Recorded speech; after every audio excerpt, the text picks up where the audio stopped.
What if the world you trust, the colors you see, the people you meet, even the you think you are, is not reality at all, but only a carefully crafted illusion your mind creates every second?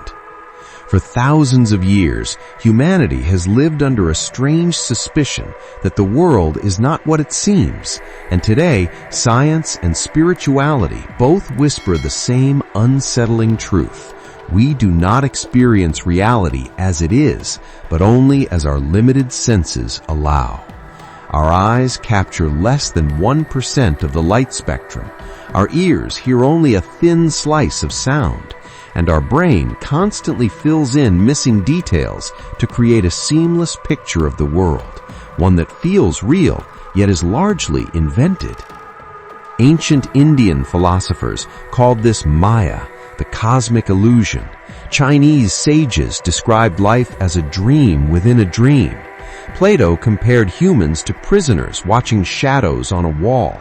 And modern physicists, studying atoms that flicker in and out of existence, now admit that the universe is far less solid than it appears. Everything around us, this stage, this moment, the ground beneath our feet, is made of vibrating energy fields, not solid matter, and they behave differently depending on whether we observe them, as if reality waits for us to look before deciding what to be. Even time, which we treat as absolute, bends and stretches like soft clay under gravity. Even space expands like a breathing organism. And even the self, the I inside your head, is a collection of memories, habits, and neural patterns constantly rewriting itself. So what then is the world? Is it real or is it a dream? The truth lies somewhere in between. The world is real in experience, but illusion in interpretation. Just like a dream feels real until you wake up, or a movie pulls you in until the lights turn on, we move through life believing our perspective is absolute, unaware that every person lives in their own version of the world, shaped by their fears, hopes, culture, and consciousness. Two people standing in the same place are never in the same world. One sees opportunity, another sees danger. One sees beauty, another sees chaos. One sees hope, another sees nothing at all. So the illusion is not that the world exists. The illusion is that we think we see it fully. It is like trying to understand the ocean by staring at a single wave. And if everything we perceive is filtered, translated, and reinterpreted by the mind, then understanding the world becomes inseparable from understanding ourselves. Because when you look closely, the boundary between world and self begins to dissolve. Your mind shapes the world you see, and the world shapes the mind you carry. The ancient sages were not saying the world is fake. They meant that our perception is incomplete, a small window into a far greater reality. If you had the eyes of a bee, the ears of a bat, the intuition of a dolphin, the wisdom of centuries, you would see a completely different universe. And that raises the deepest question of all. If our senses limit us, if our beliefs color everything, if our emotions distort reality, then how much of life have we truly seen? Perhaps the illusion is not meant to deceive us, but to guide us, to push us to look deeper, think wider, question harder.